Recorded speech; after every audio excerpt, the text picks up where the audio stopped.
Okay, so we're here with Emily Kiddy, and she's going to give us a bit of an insight on how she does her trend forecasting and also tell us a bit about herself. So I'll hand over to you, Emily, if you'd just like to introduce yourself.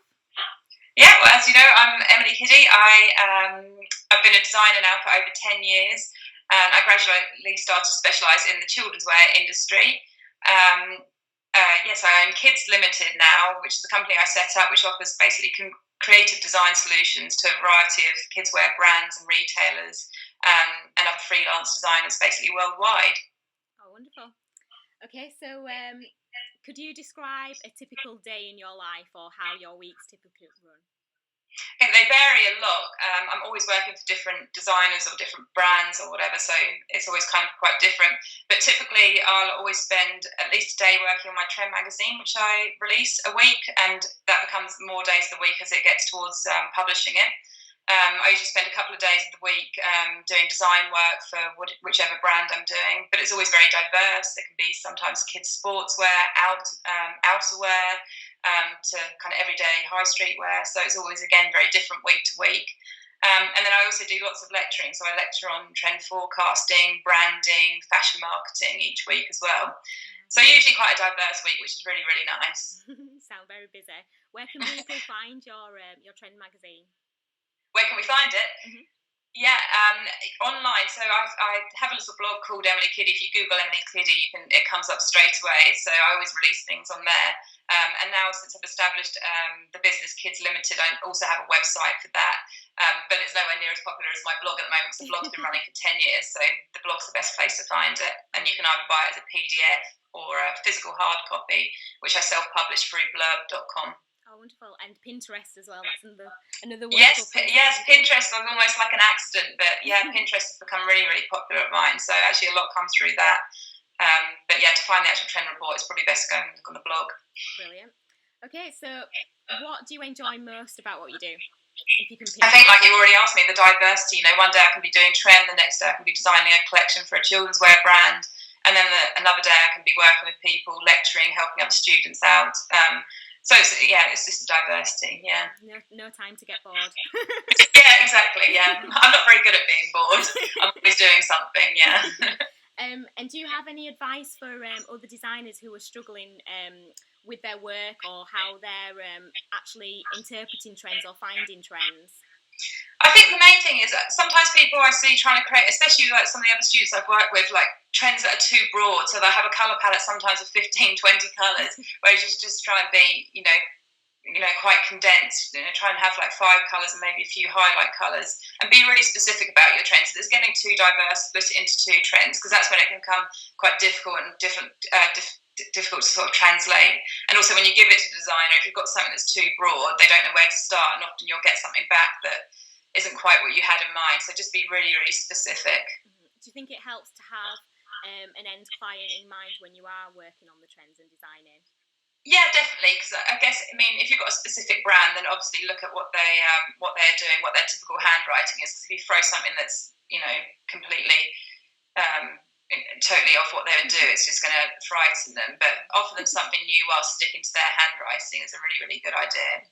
Yeah. I remember hearing the phrase, I think I heard it at one of the Certex talks, and it was that they want familiar but different. Yeah, absolutely. The one thing everybody's always going on is they want something different, but you can't go too crazy that, it can't relate to them or it's going to really stick out in store. It has to be new, I guess, is the main word. Different, and just new. Yeah, okay, brilliant. And how important do you think it is to stick to your own style versus following the trend? Do you think it's best to try and find a happy medium or go one way or the other? I think everybody, usually when clients come to me, they come to me because they can sort of identify from my handwriting. They look through my blog and, even over the 10 years, I guess there's always been a certain style. But if you kind of look over the archives, you'll sort of see how it's evolved over time. So you're naturally going to have a handwriting, and generally if people like your style, it's because of your handwriting. So keeping up with trends, trying out new things, but if you've got a personal identity that works, then keep going forward with that, definitely. Okay, brilliant. Next question, let's see. How long does it usually take you to pull together a trend report? A long while. So I'll start 2 years in advance of the season, just doing kind of pastel analysis, look what's going on in the markets, what new brands are emerging, looking at kind of Pinterest, what people are pinning, what people are interested in, and yeah, even outside of the fashion market. So absolutely anything that's kind of going on that I know will influence trends.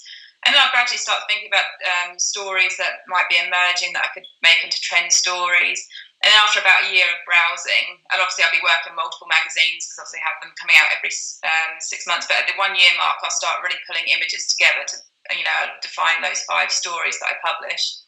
And then by about 6 months before what the release date will be, I'll actually start organising it into the publication. So that's when it becomes quite busy. And it'll be the last month where I almost focus all my work purely onto publishing that trend magazine. But it is a good 2-year rotation. Like even now, I'll be looking sort of 2 years in advance, starting to look what's kind of happening, what might kind of be emerging. Whereas I'm also working on the current one that will be released next year, where I'm starting to really pull those stories together. So it is kind of working on multiple trend magazines at the same time, and just being really aware of what's happening, what people are wanting. And even when clients are coming to me, what are they looking for? What do they want for the coming seasons? And looking how they might move on from that to see what I can offer them. And how do you store that information? Is it a mental thing that you're just kind of soaking it all up, or do you have a method of keeping it? No, I have a very thick notebook, so it's all just instant thing. And it can even be talking to like students and things, or other mums perhaps, just hearing what they want and like offering everything. So thinking about kind of styles, shapes, just kind of writing notes, and then gradually it'll move from notes to I'll start seeing imagery that I think, oh yeah, that will really fit under that idea. And then once I start to move it on so it actually becomes a physical story in my mind, I'll be like, okay, yes, that's the story. Then I'll really start trying to gather the imagery. So it can even be in the middle of the night. I can drive my husband mad. I'll be like, oh gosh, I've got the perfect idea. And I'll be on my phone writing in the notes and things. So yeah, a lot of mental story and lots of note keeping, and then a lot of kind of imaging and archiving to start getting the stories running. Yeah. Do you think being a mum has had an impact on how you approach things or how you look at things as well? Absolutely. It's funny that you should ask that, because obviously I used to sort of just design with almost trends in mind. Whereas since having children, especially small babies, the amount of clothing that I've been bought myself that's completely impractical, it's just amazing. So, and how easy it is just to make simple clothing for children. It doesn't want to be too complicated. It just wants to be easy to get on and off. And if it's dirty, getting it off without, making the child completely dirty too. So yeah, I've taken on board a huge amount of things now and there's so many things that I've designed in the past and think, gosh, that's what a ridiculous idea that was. But just trying to keep life and just really, really beautiful materials. That's my main thing when I'm helping somebody launch a brand. I think it is just most of it's down to really, really beautiful, soft, good quality materials. I think that's really key. Okay, could you give us an overview of the steps that you take when you are actually going through the process of doing the trend reports? After I've obviously done all the research that we just sort of talked about, once I start to actually physically create them, I create them in InDesign. So I'll come up with all the story headings. And then what I'll do is get all the images and basically put them into 5 folders naming the stories, and literally just start filtering through. I'll literally get thousands and thousands of images, as you've probably seen if you've gone through my Pinterest boards. That is just how crazy some of the seasons get. And then I'll just start laying images together. It's almost like I'd sort of teach the students, I can have like 100 images for a trend, and it's really, really difficult to narrow it down. I try and keep to about 5 to 7 images really per trend. Because again, like I was saying earlier, I think it's really good to be specific. I think once you start getting more than that or a few contrasting prints, it starts to confuse the viewer or the reader. So just try and keep it really specific. So getting it down, making sure that the colour palettes look really different from what I've offered obviously last season. And just that all the images sit really, really easy together. And then I sort of put my designer head and think, well, if I look at this trend, can I physically design? Is there enough influences for shape? Is there enough influences for print for me to be able to create a capsule collection of, say, 7 to 11 pieces, which I generally think is the basis of most ranges, children's wear capsule ranges. And then basically after that, once I'm happy with all the images, it's like the massive task of editing it all, kind of going through it all, making sure that all the images are referenced, making sure all the writing's correct, going for it with a fine tooth comb really, until it's ready to publish. A lot of late nights. Yeah. It's a good point you brought up about referencing. I think, well, obviously from a point of view of the designer, it's nice to know that you are being referenced. Yeah. But it's a nice starting point for somebody who's using the trend report, that they can then go off and research further into whoever it is that you've referenced in the trend reports. I think that's a really good thing. Yeah, absolutely.